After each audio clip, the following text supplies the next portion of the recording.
નમસ્કાર, આપ જોઈ રહ્યા છો મંતવ્ય ન્યૂઝ અને સીધો સંવાદ સાથે હું છું લખમા. માલદીવ્સના પૂર્વ રાષ્ટ્રપતિ મોહમ્મદ શનીદી નશીદ એ દિલ્હી ખાતે વડાપ્રધાન નરેન્દ્ર મોદી સાથે વાતચીત કરી હતી અને ત્યારે તેઓએ જણાવ્યું હતું કે તેઓ ભારત અને માલદીવ્સના સંબંધો પર ચિંતિત છે. તમામ સાથેના તેમનો જે ભારત સાથેના ત્યારે સંબંધ છે તે વિવાદથી માલદીવ્સ પર ભારે અસર થઈ રહી છે. તેમણે માલદીવ્સના લોકો વતી માફી પણ માંગી છે. વધુમાં તેમણે કહ્યું છે કે અમે ઈચ્છીએ છીએ કે ભારતીય લોકો તેમની રજાઓમાં માલદીવ્સ ફરવા માટે આવે. અમારા આતિથ્યમાં કોઈ પણ ફેરફાર નથી થયા. ભારતના ટુરિસ્ટને નથી આવતા તેના લઈ અને અમારી હાલત કફોડી બની ચૂકી છે. એનો સીધો અર્થ એવો થાય છે કે સૂનું માલદીવ્સ, અને આ માલદીવ્સની પરિસ્થિતિ પર જ કરીશું આજનો સીધો સંવાદ.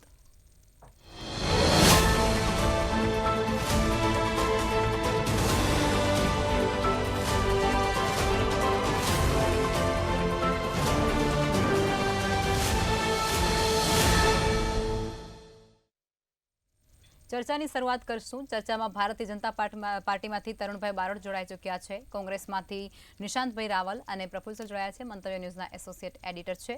સર, આપ એ જણાવો કે હાલ ભારત અને માલદીવ્સ વચ્ચે જે ઘર્ષણભરી પરિસ્થિતિ છે તેને લઈ અને જે અત્યારે પરિસ્થિતિનું નિર્માણ થયું છે તે અંગે આપનું શું મંતવ્ય છે? લખમાં માલદીવ એક જમાનામાં આપણું મિત્ર હતું અને હજુ તે ત્યાં જે રાજકારણીઓ જે છે એમાં બે ભાગ છે. એક ભાગ એવો છે કે જે આજની તારીખે તે ભારતને ચાહે છે, પરંતુ એક નાનકડો ભાગ એવો પણ છે કે જે અત્યારના રાષ્ટ્રપતિ છે મઇઝુ છે એ નું વલણ છે એ ચીન તરફી છે, અને અત્યારે ચૂંટાયેલા સાંસદો છે એમાંથી ઘણા બધા ભારતીય તરફ છે.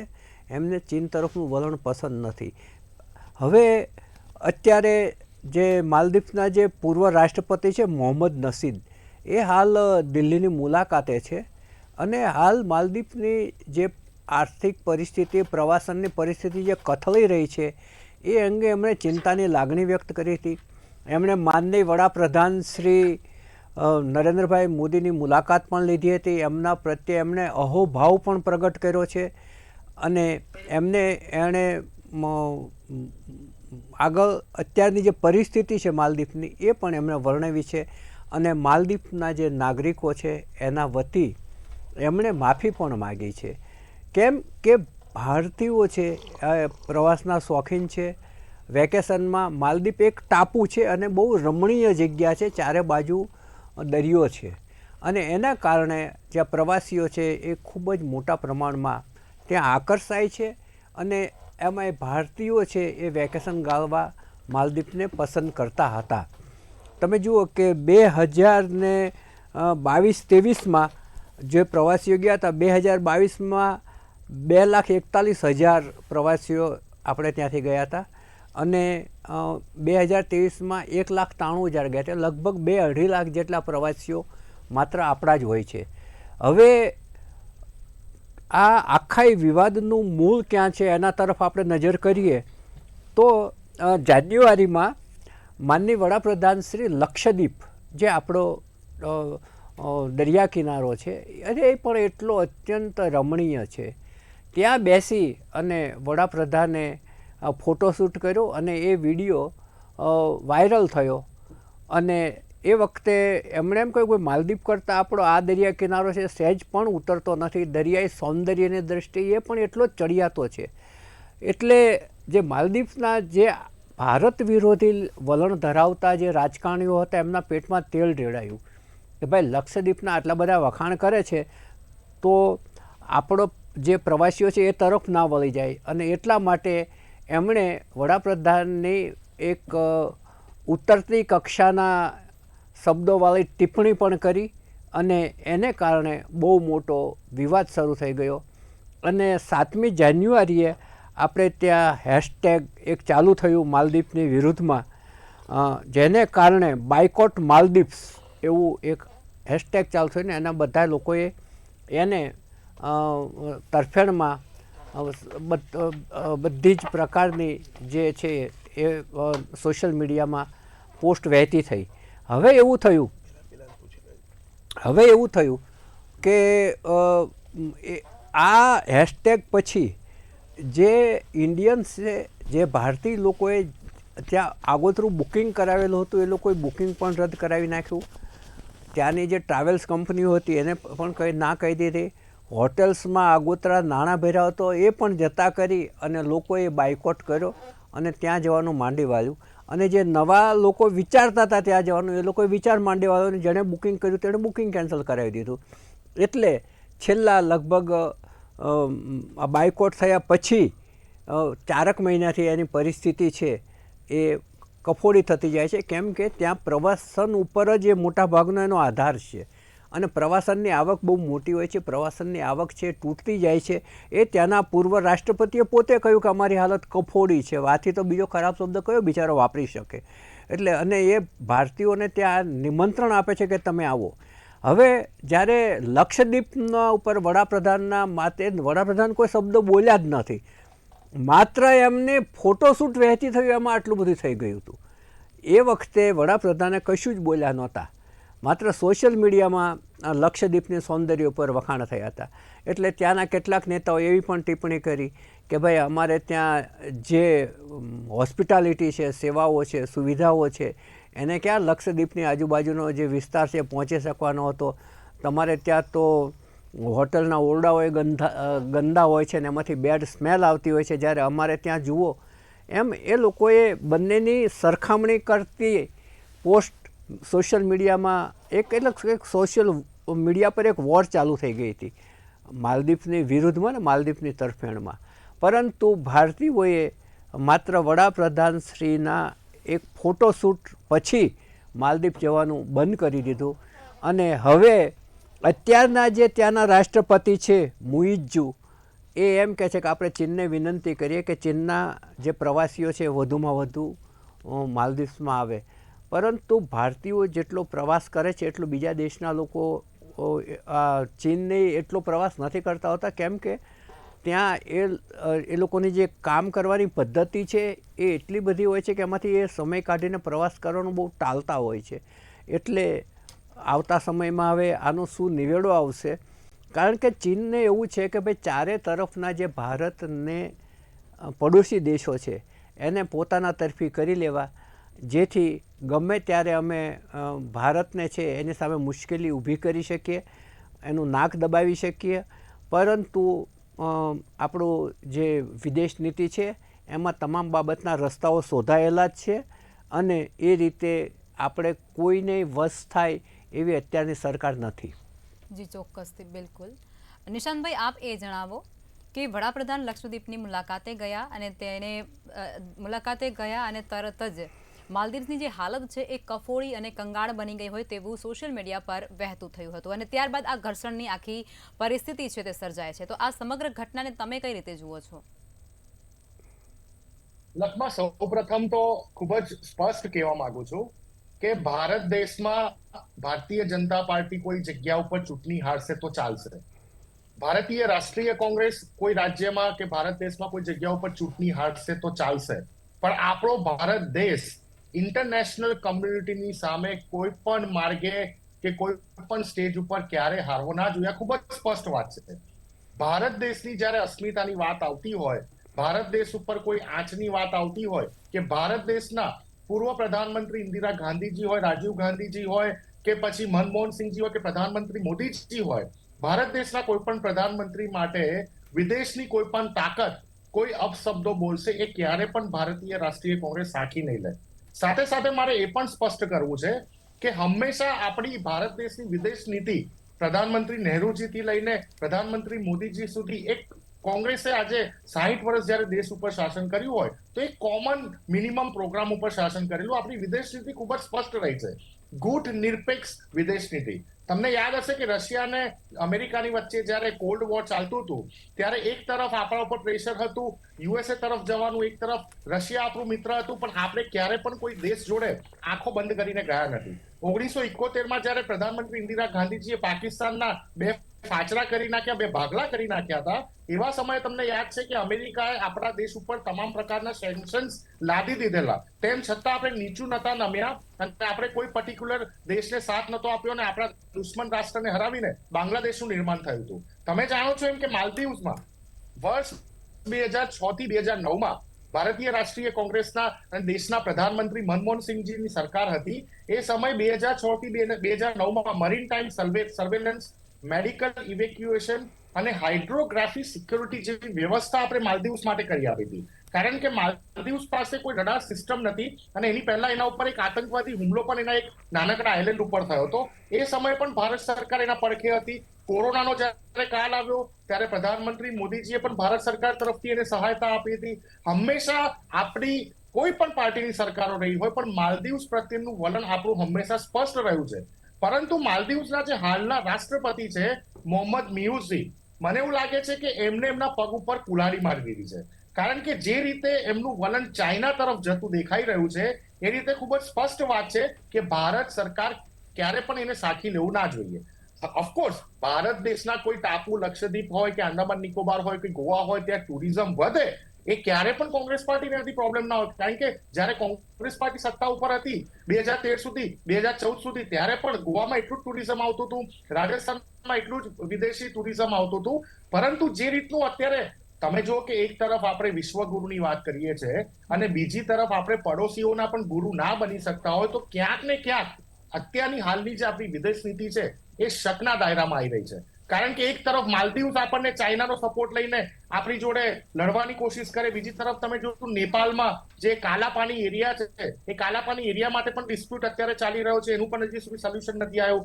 નીચે તમે જુઓ કે શ્રીલંકામાં તમે જાઓ તો શ્રીલંકામાં ચાઇનાના ઇન્વેસ્ટમેન્ટથી હબનટોટા પોર્ટ જે ખરો એ આખો ચાઇનાએ કેપ્ચર કરી લીધો છે. એટલે મને એવું સ્પષ્ટ લાગી રહ્યું છે કે પાકિસ્તાન કરતા મોટું દુશ્મન આપણું ચાઇના છે ને આપણા જે મિત્ર રાષ્ટ્રો છે એ માલદીવ્સ હોય, મોરિશિયસ હોય, શ્રીલંકા હોય, નેપાળ હોય, બાંગ્લાદેશ હોય, એને પૈસાના જોરે આપણે વિરુદ્ધ કરવાનું જે ષડયંત્ર ચાલી રહ્યું છે એના પર ભારત સરકારે ખૂબ જ સખ્તાઈથી એના ઉપર નિર્ણયો લેવા પડશે.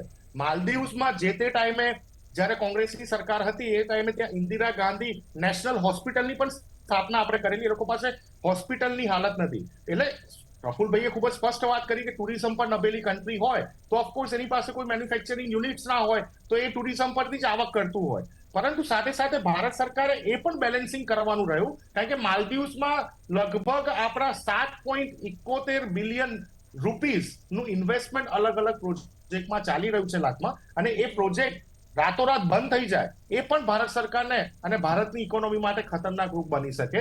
એટલે માલદીવ્સના જે હાલના રાષ્ટ્રપતિ જે રીતે ચાઇના તરફનું વલણ લઈ ગયા છે એમને સબક તો 100% શીખવાડવો જ પડશે.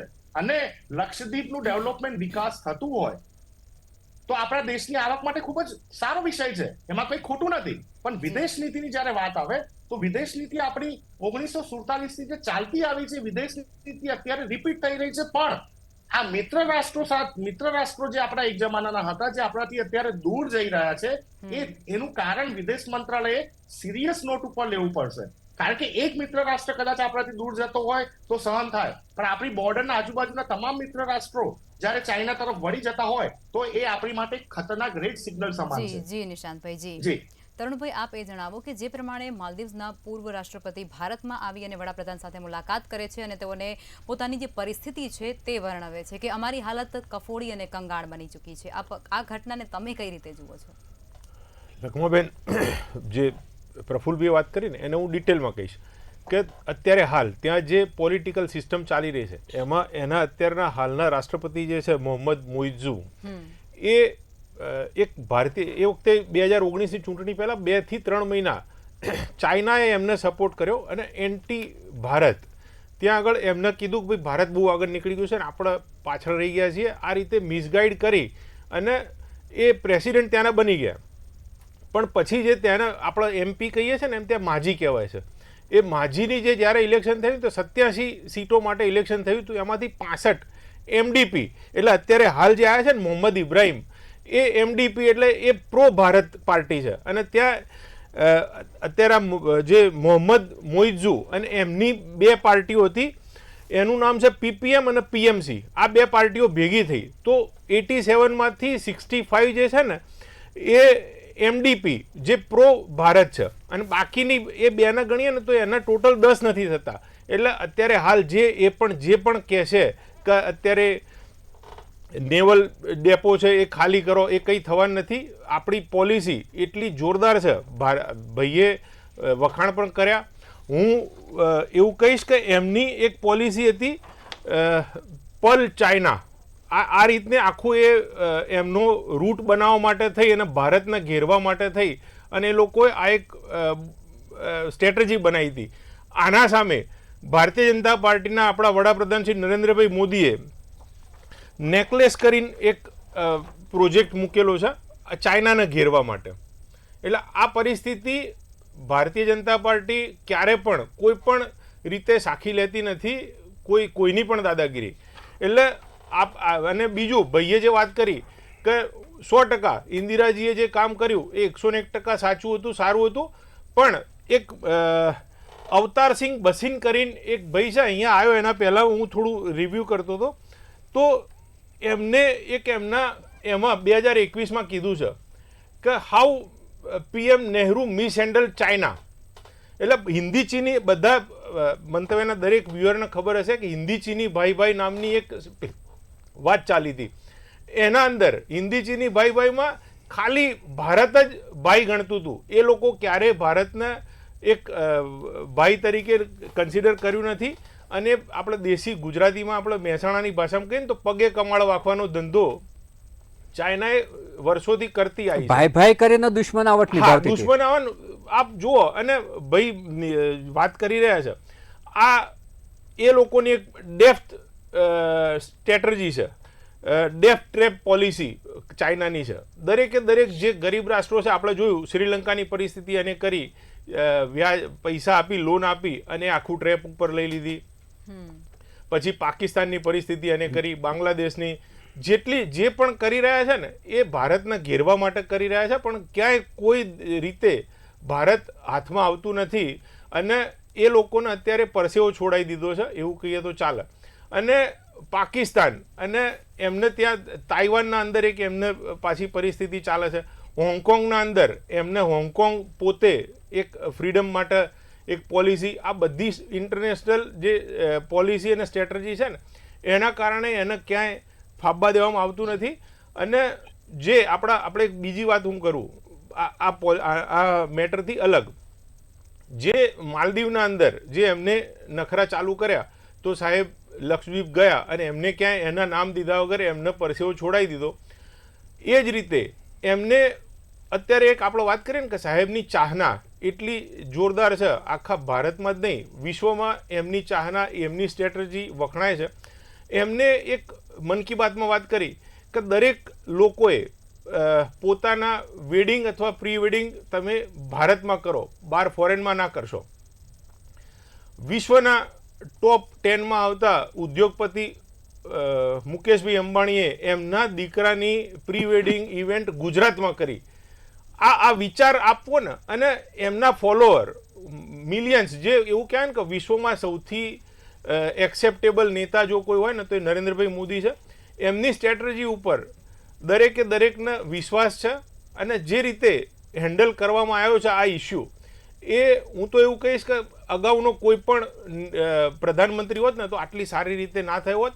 અને 2004થી 2014 સુધીનો જે રિલેશન હતા ને એમાં આપણે વાત કરીએ ને તો આપણે જ્યારે પણ આપણા તત્કાલીન વડાપ્રધાન શ્રી મનમોહનસિંહ જ્યારે પણ ચાઇના જતા હતા ને તો એમના સાથે કાં તો સોનિયાજી જતા હતા અથવા રાહુલ ગાંધી જતા હતા. કયા અધિકારથી જતા હતા? અને આપણે એમના ત્યાંના મીડિયાના રિપોર્ટ જોઈએ ને તો લીડ એ લોકો જ લે. અને એમના અમુક આપણે સોશિયલ મીડિયા ઉપર એના અંદર જોયેલું છે કે અમુક સિક્રેટ એગ્રીમેન્ટ, ધંધાના એગ્રીમેન્ટો જે કરતા હતા એવું કંઈ થતું નથી. એના કારણે આંખ આડા કાન કરી અને જે પરિસ્થિતિ દેશની કરવામાં આવી હતી, આપણે જોઈએ કે 2014 પહેલાં 2013માં AK એન્ટની ડિફેન્સ મિનિસ્ટરે લોકસભામાં કહેલું છે કે ભાઈ આપણે ત્યાં આગળ રોડ નહીં બનાવીએ, બોર્ડર ઉપર, ચાઇના બોર્ડર ઉપર કે એના ઉપર રોડ નહીં બનાવીએ, કારણ કે જો રોડ બનાવીશું તો ચાઇના એટેક કરશે તો સીધું દિલ્હી સુધી આવી જશે. હવે પોતાના ઉપર એટલો વિશ્વાસ ના હોય ડિફેન્સ મિનિસ્ટરને. અને પરિસ્થિતિ જે સૈનિકોની પરિસ્થિતિ થતી હતી ને એની જગ્યાએ એરપોર્ટ નહીં બનાવીએ કે એરપોર્ટ એ લોકો ટેક ઓવર કરી લે. તો અત્યારે આપણે એરપોર્ટ પણ બનાવ્યા, રોડ પણ બનાવ્યા. અત્યારે હાલ આઝાદી પછી જો મોરલ હાઈ હોય ને તો અત્યારના સમયનો ડિફેન્સના એટલે જે મિલિટરીના આપણા 3 વિંગ રહી ને એમાં દરેકનો મોરલ અત્યારે એકદમ હાઈ ઉપર છે. ખાલી ને ખાલી નરેન્દ્રભાઈ મોદીની જે કાર્યક્ષમતા છે અને કાર્યપ્રણાલીના કારણે એક અટલ બિહારી વાજપેયી વખતે પણ સારો હતો, એ વખતે પણ કોલેશન ગવર્મેન્ટ હતી એટલે જે કરવું હતું એ બધું કરી નતા શકતા, પણ જે પબ્લિકે પ્રેમ આપ્યો છે અને જે પ્રકારે 303 સીટો થી વધારના પાવરથી સરકાર ચાલી રહી છે એના કારણે જે કરવું હોય એ ડંકાની ચોટ ઉપર કરી રહ્યા છીએ અને સારી રીતે લોકોને કોઈ ચિંતા કરવાની જરૂર નથી, કશું પણ થશે નહીં. અને એ નેવલ પોઈન્ટ એટલે એમનો પલ ચાઇનાનો જે સ્ટ્રેટેજી છે ને એના સામે આપણે નેકલેસ બહુ સારી રીતે ઇમ્પ્લિમેન્ટ કરી રહ્યા છીએ. બિલકુલ બિલકુલ. નિશાંતભાઈ, આપ એ જણાવો કે ભારત સાથેના તળાવ વચ્ચેનો જે સંબંધ અને જે આ ઘર્ષણ વધી રહ્યું છે તેને લઈ અને માલદીવ્સની સુરક્ષા અને સમૃદ્ધિને લઈ અને જોખમ વધી રહ્યું છે તેવી હવા પણ એક વહેતી થઈ હતી, તો એના મુદ્દે તમે શું કહેશો? ટૂંકમાં જવાબ આપજો.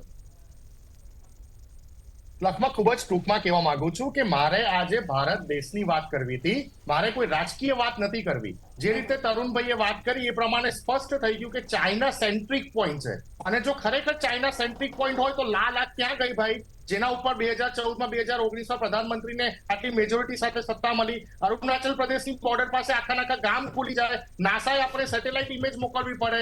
તમે જો કે આપણા 22 જવાનો શહીદ થઈ જતા હોય બોર્ડર ઉપર જે સિયાચીનની બોર્ડર છે ત્યાં ઇમ્પોર્ટન્ટ 14 પિલર પોઈન્ટ આપણા હતા જ્યાં વર્ષોથી ઇન્ડિયન આર્મી ગસ્ત લગાવતી હતી અને સર્વેલન્સ કરતી હતી. નિશાંતભાઈ, હું તમને રોકવા માંગીશ. નિશાંતભાઈ, આપણે અહીંયા માલદીવની સુરક્ષા વિશે વાત કરવાની છે, મને એનો જવાબ આપી દો. તમે ડરવાળું વલણ રાખશો અને ચાઇનાની સામે ભારત સરકાર લાલ આંખ નહીં કરે ત્યાં સુધી આ નાના જે આપણા પડોશી રાષ્ટ્રો છે એ આપણી સામે આવી લાલ આંખ કરવાની ડેરિંગ કરશે. સૌ પ્રથમ તો પ્રધાનમંત્રીજીએ ચાઇના સાથે સંબંધો તોડવાની વાત કરવી જોઈએ. એની સામે છેલ્લા 10 વર્ષમાં ચાઇનામાંથી ઇમ્પોર્ટ થતી વસ્તુઓ 3 ગણી વધી ગઈ. પ્રફુલભાઈ મારી વાતને એન્ડોર્સ કરશે. 3 ગણું ઇમ્પોર્ટ ચાઇનાથી વધી ગયું. ચાઇનાની જે મોબાઈલ કંપનીઓ છે એ લોકોએ પીએમ કેર ફંડમાં કરોડો રૂપિયા આપ્યા, કારણ કે પીએમ કેર ફંડ આરટીઆઈની દાયરામાં નથી આવતી. જનતા ભારત દેશની જાણી નથી શકતી. ચાઇનાનો પ્રેમ તો ભારતીય જનતા પાર્ટીમાં ઝલકીને આવે છે. જ્યાં સુધી તમે ચાઇનાને કંટ્રોલ નહીં કરો, જૂઠું બોલવાની હદ હોય નિશાંતભાઈ, જૂઠું બોલવાની હદ હોય. મોબાઈલનું પ્રોડક્શન ભારતના અંદર જે રીતે વધી રહ્યું છે ને એના અંદર તમે એવી વાત કરો, કેવી રીતે સહન થાય બેન? પણ આટલી હદે જૂઠું બોલા માણસ દરેકને ખબર છે કે જે રીતે મોબાઈલ મેન્યુફેક્ચરિંગ ભારતના અંદર વધી રહ્યું છે.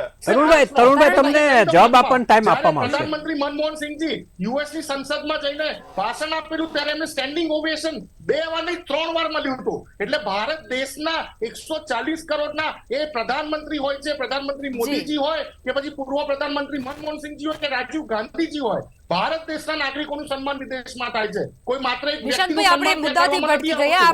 મેં તમને સવાલ એક બીજો કર્યો હતો અને તમે જવાબ એક બીજો આપ્યો છે. દેશ આગળ વધી રહ્યો છે. ભારત દેશના નેતાનું સન્માન કરવામાં આવતું હોય છે વિદેશની ભૂમિ ઉપર. કોઈ પર્ટિક્યુલર પર્સનને તમે આગળ કરીને વિશ્વગુરુ જેવા બિરુદ તમે જાતે આપી દો છો. એ રીતે ના ચાલતો હોય દેશ. તમારે વિદેશ નીતિમાં જે ખામી છે એ ખામી તમારે સુધારવી પડશે. જો નહીં સુધારો તો ચાઇના જે રીતે વિયેટનામને આંખ લાલ કરીને એના એરિયા કબજે કરી લેશે. નિશાંતભાઈ, સમયનો અભાવ છે એટલે રોકવા માંગીશ. આર્મી ફરી એક વખત આપણી બોર્ડરો ક્રોસ કરીને અંદર ઉતરીને આપણે મોટી માનહાનિ જોવી પડે. આપણે મોટી નિશાંતભાઈ, સમયનો અભાવ છે એટલે રોકવા માંગીશ તમને. નિશાંતભાઈ, ચાઇનાને કંટ્રોલ ના થતું હોય તો વિદેશ મંત્રાલયની જવાબદારી અમને આપી દો. અમે દેશને 60 વર્ષ ચલાવ્યો છે.